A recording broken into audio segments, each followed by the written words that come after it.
Hello, and welcome back to this survey of the Old Testament. In the next few sessions, I want to give a brief outline of the main sections and books of the Old Testament. Now, again, in a survey of this kind, there's a great deal that I won't be able to deal with. I have covered these things in a little more detail in my Old Testament introduction, and there are references there to other books and articles that you might want to look at. Most of what we looked at already is also either there or in my Old Testament theology. Both are published by Apollos.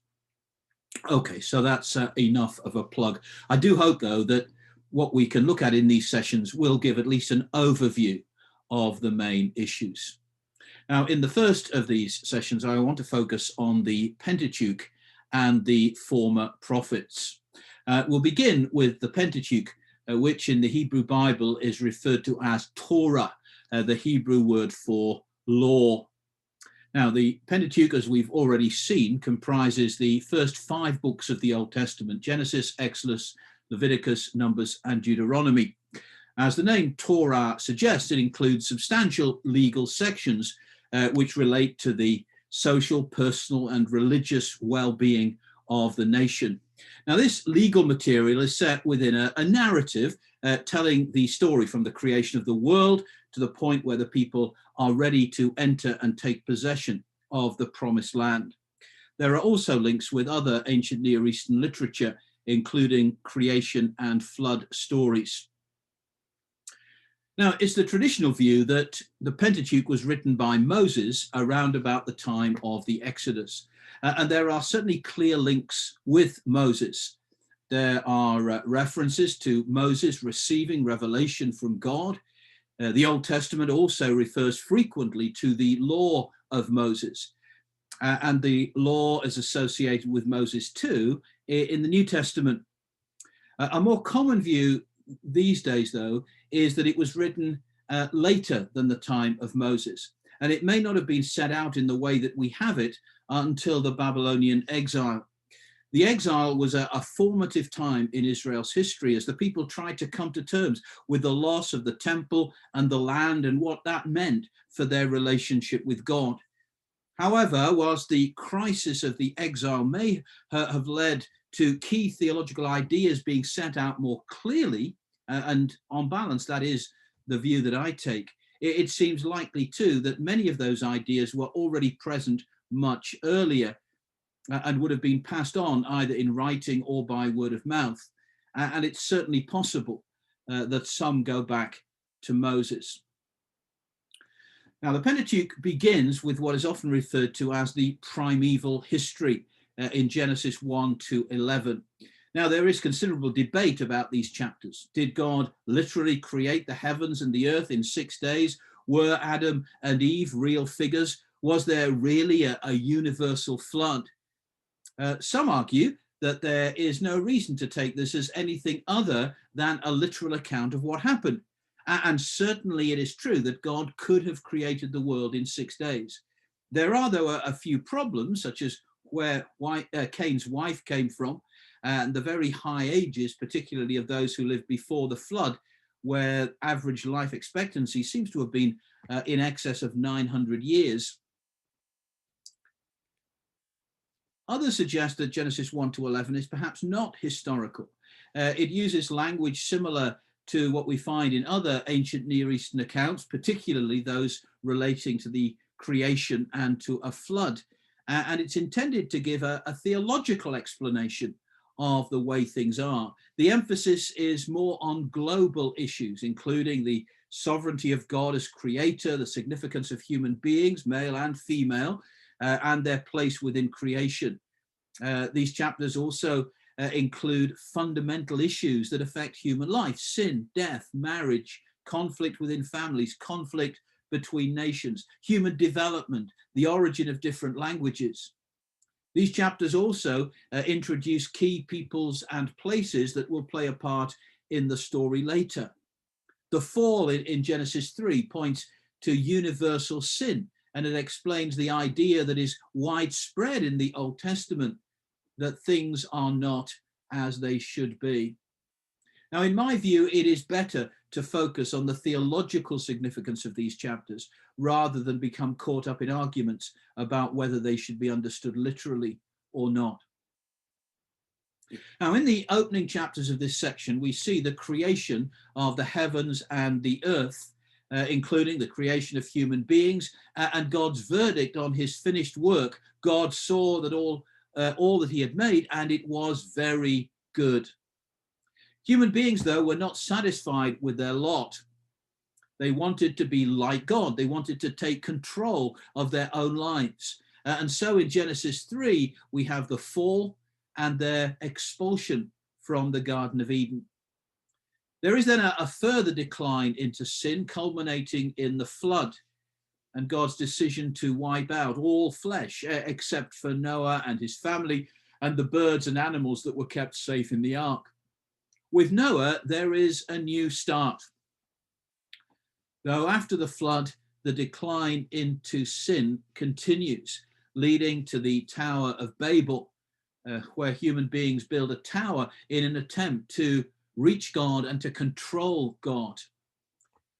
Things then take a more positive turn, and we're introduced to Terah, the father of Abraham. Now, as we turn to Genesis 12 to 50, we have the stories of the patriarchs, Abraham, Isaac, Jacob, and Joseph. I've already said that these stories have a more historical feel, and I take them as factual accounts. Abraham traveled from Ur, first to Haran and then to Canaan. And there in Canaan, God promised that his descendants would take possession of the land. Now, this promise is embodied in a covenant, what is often called the Abrahamic covenant. We'll say more about that when we look at the theme of covenant in a later session.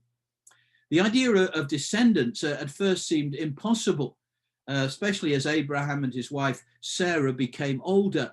But then Isaac was born. Isaac had two sons, Jacob and Esau. Esau was the older, but Jacob tricked Esau out of his rights as firstborn and became Isaac's heir.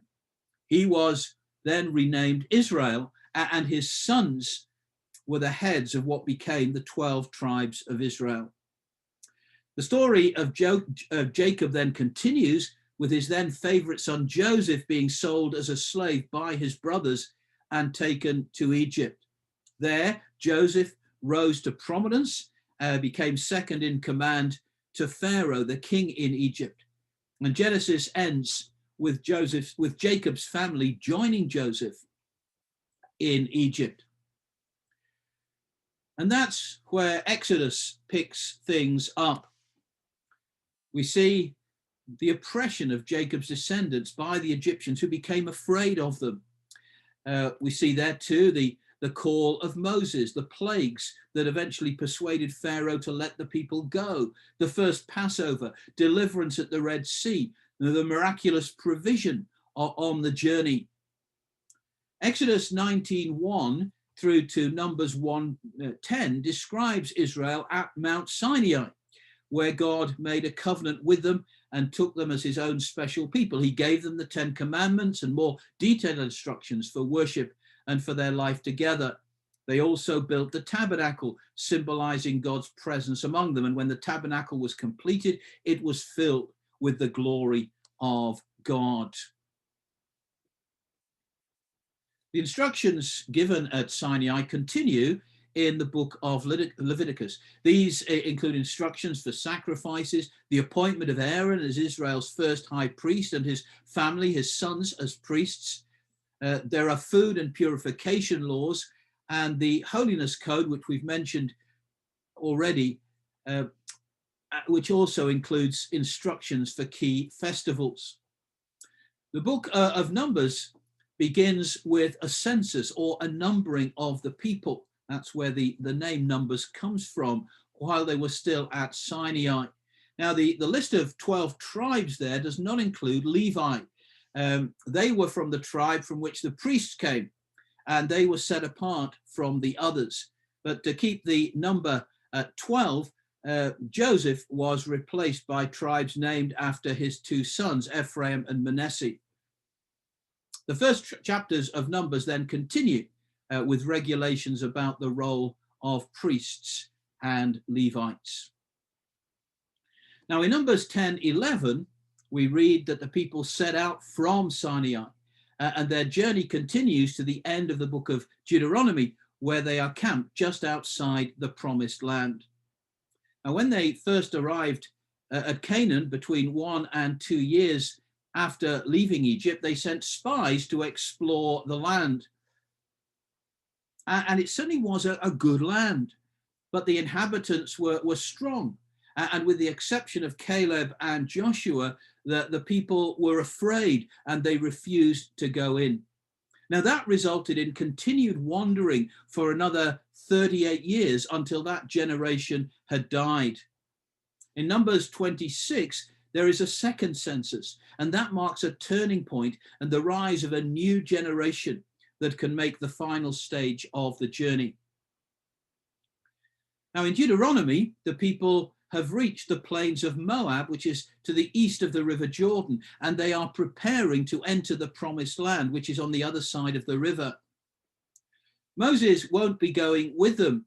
So what we have in Deuteronomy is, in effect, Moses' final words to the people before they embark on their new life. He recounts some of the history of the journey, and there is a repetition of some of the laws. There is also a significant emphasis on the land. And if the people want to remain in the land and enjoy its blessings, then there is the emphasis on the importance of obedience. And here we see what is sometimes called the two ways, that obedience leads to life and blessing, disobedience leads to death, disaster, defeat, and eventual exile from the land. Now we'll come back to that. Deuteronomy and the Pentateuch end with the death of Moses and the appointment of Joshua as Israel's leader. Now, let me just make one further point. Deuteronomy is associated with the book of the law that was found in the temple during the reign of Josiah in the 7th century BC, and which prompted Josiah's religious reforms. The implication is that this had been lost and had now been discovered, though some argue that it had just been written and had been planted there. And this is part of the debate about when the Pentateuch was written. Let's turn now to some of the Pentateuch's key themes. A central theme of the Pentateuch is the fulfillment of God's promises to the patriarchs, especially to Abraham.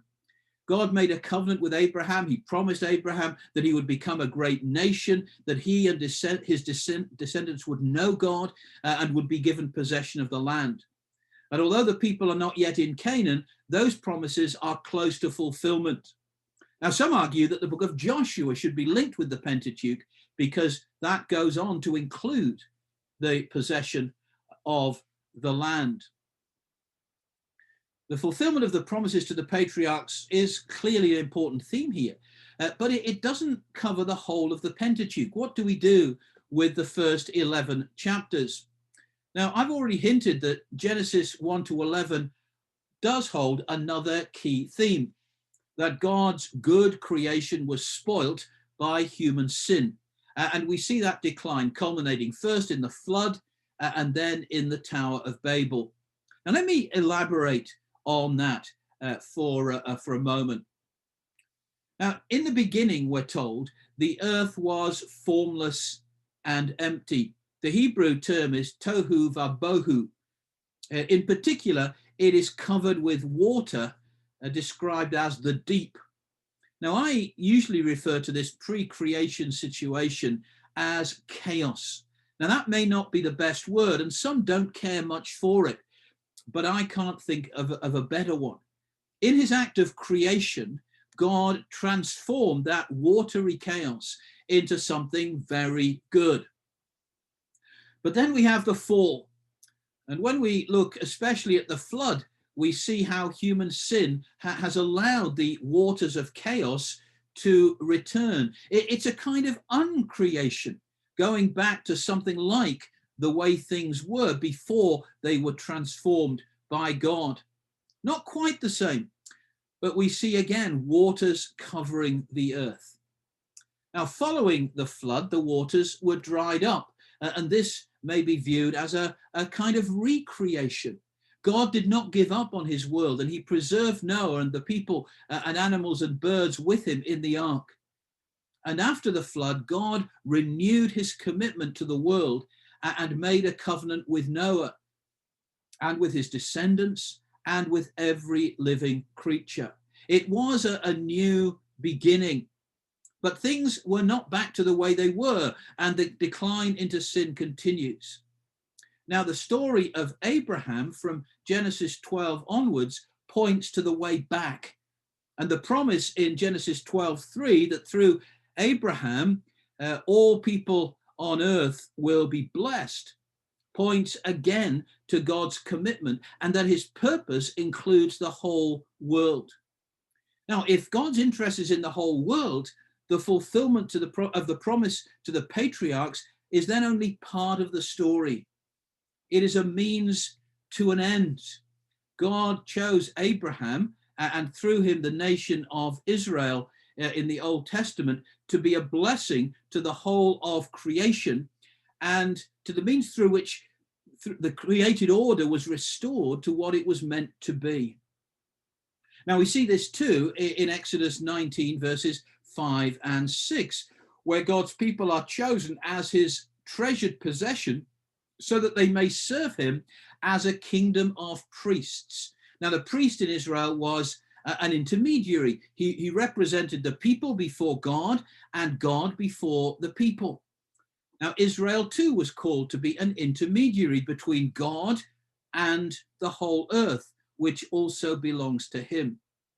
And we may see the role of the church today in a similar way. Now we'll say more about this when we look at the theme of mission in the Old Testament.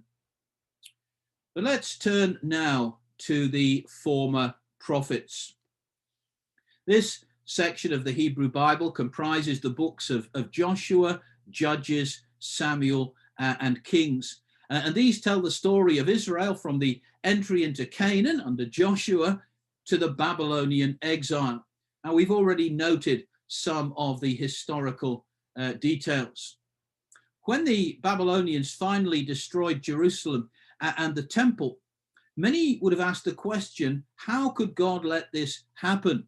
Wasn't he the faithful God that they could rely on? And these books, the former prophets, give an account of Israel's history in such a way as to explain why. As we've seen, the book of Deuteronomy sets out the two ways. Obedience brings blessing, disobedience brings defeat and eventual exile from the land. And that principle is being worked out in Israel's history.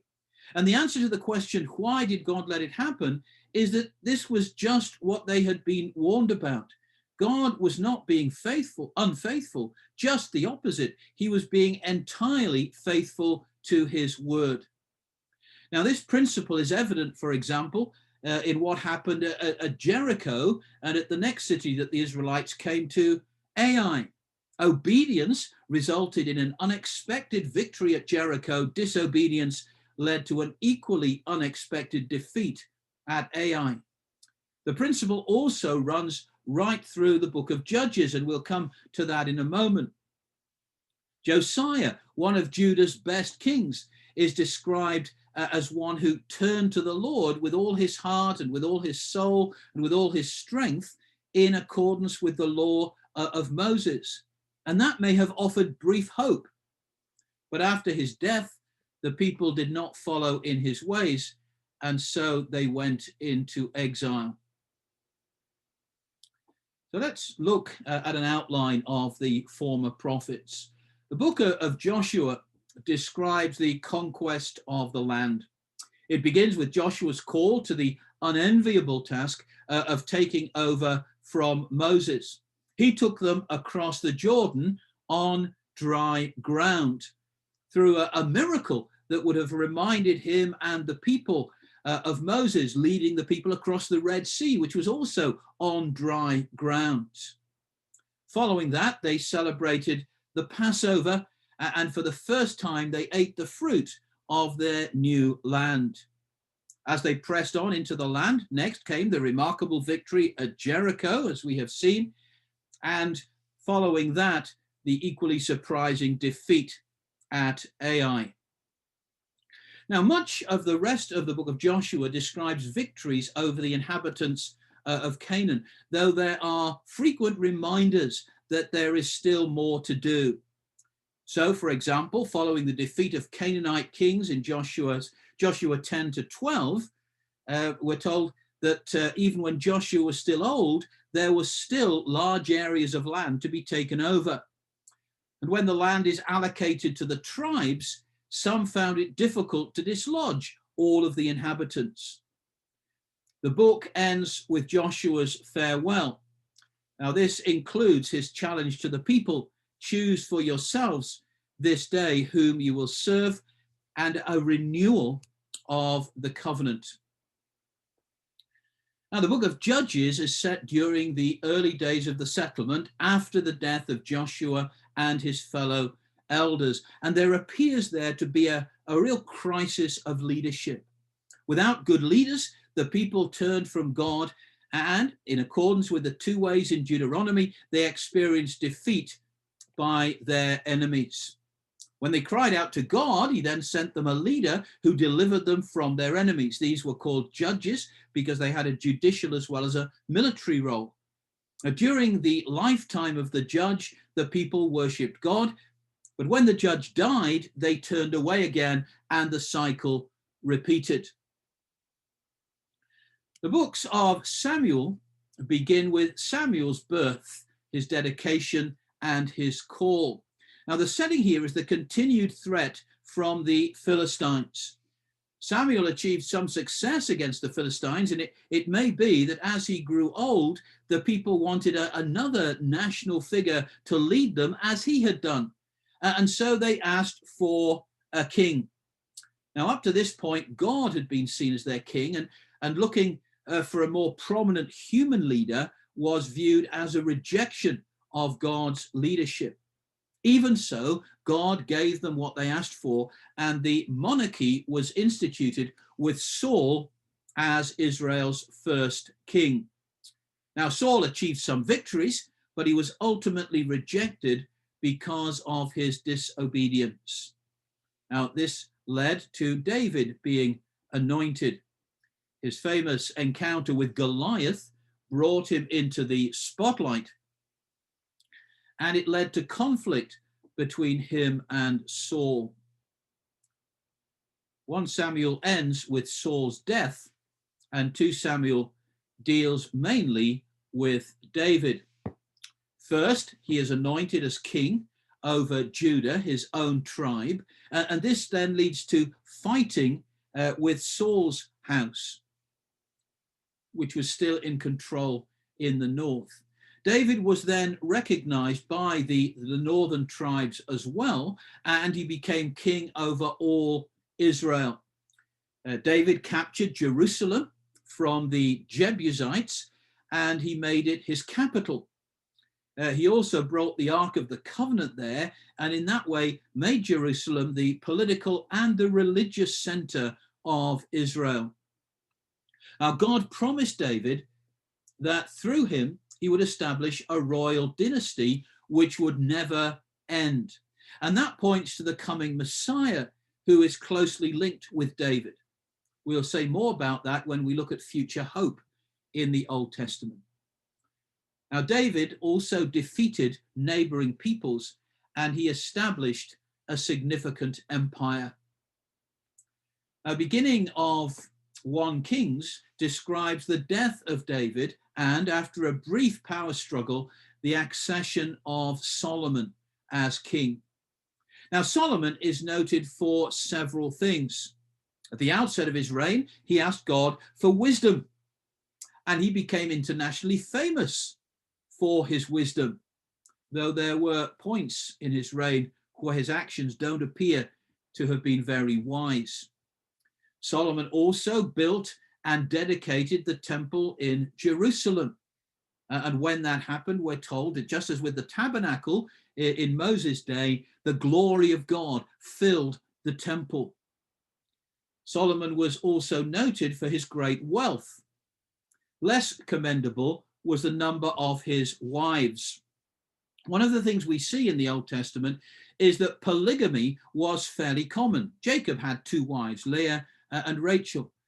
David had several wives, and so perhaps not surprising that Solomon had more than 1 wife, though by any standard, 700 wives of royal birth and 300 concubines is excessive.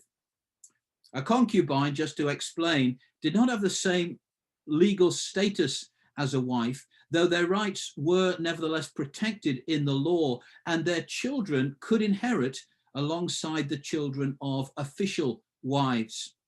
Now, polygamy and having concubines is not explicitly condemned in the Old Testament, but it rarely ends well.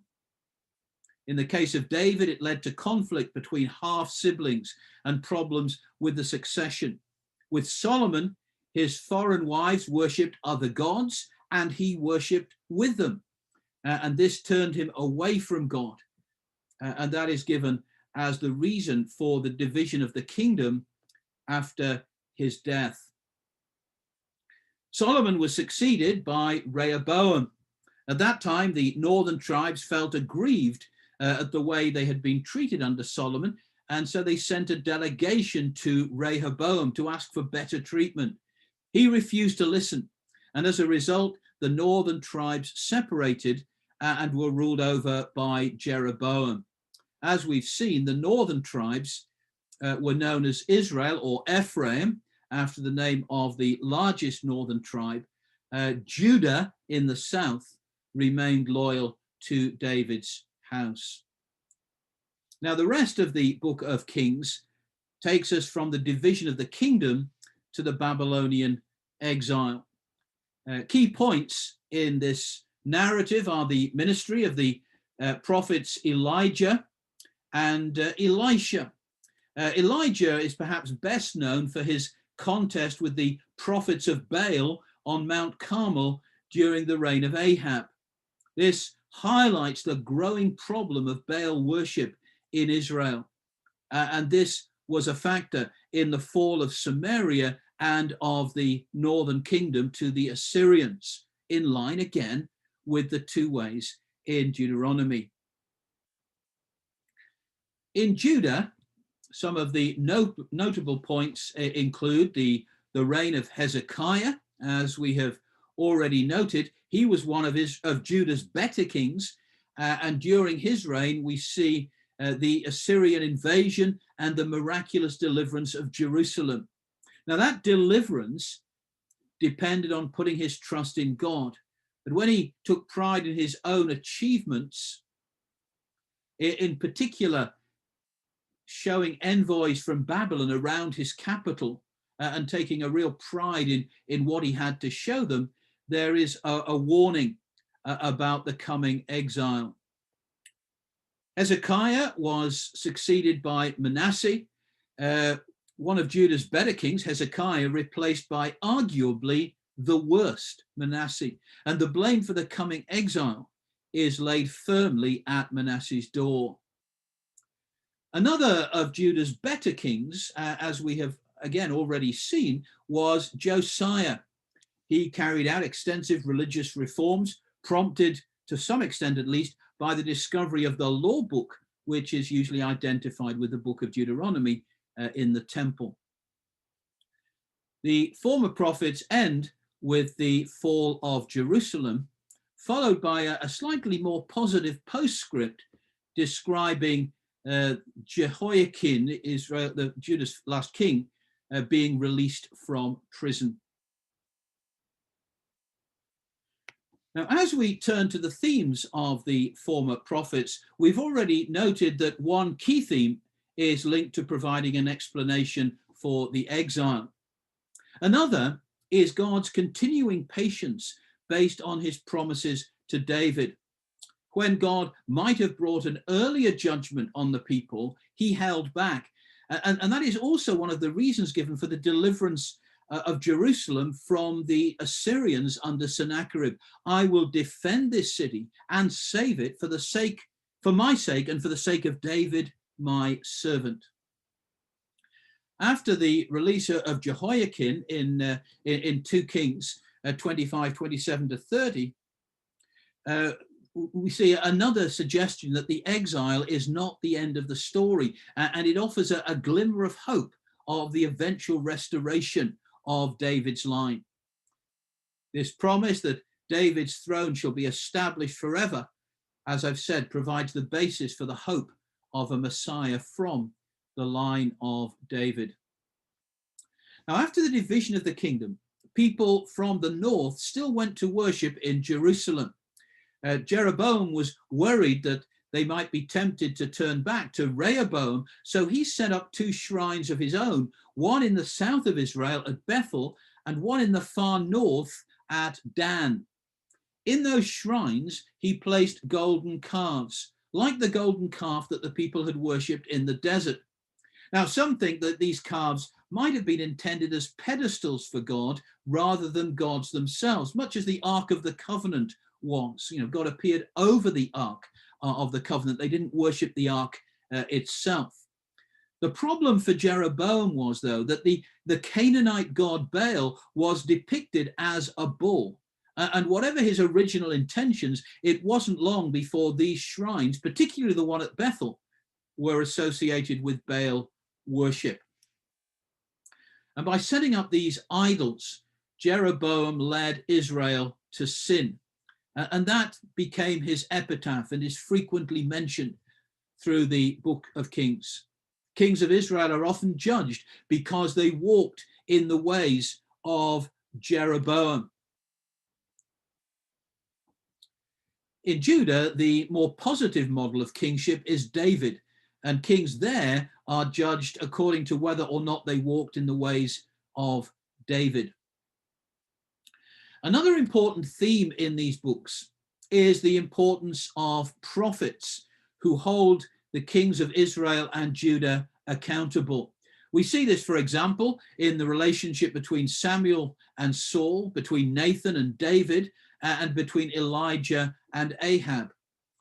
There is emphasis too in these books on the fulfillment of prophecy, and this is highlighted in several passages. Announcing what is going to happen and then fulfilling that prophecy is something that demonstrates God's control over history. And the rise and fall of the kings of Israel and Judah, as well as of other nations and even of world empires, is in his hands. And that seems an appropriate place to pause. In the next session, we'll look at the latter prophets, Isaiah, Jeremiah, Ezekiel, and the 12. And following that, we'll look at the writings. Thanks again for listening. I will see you soon.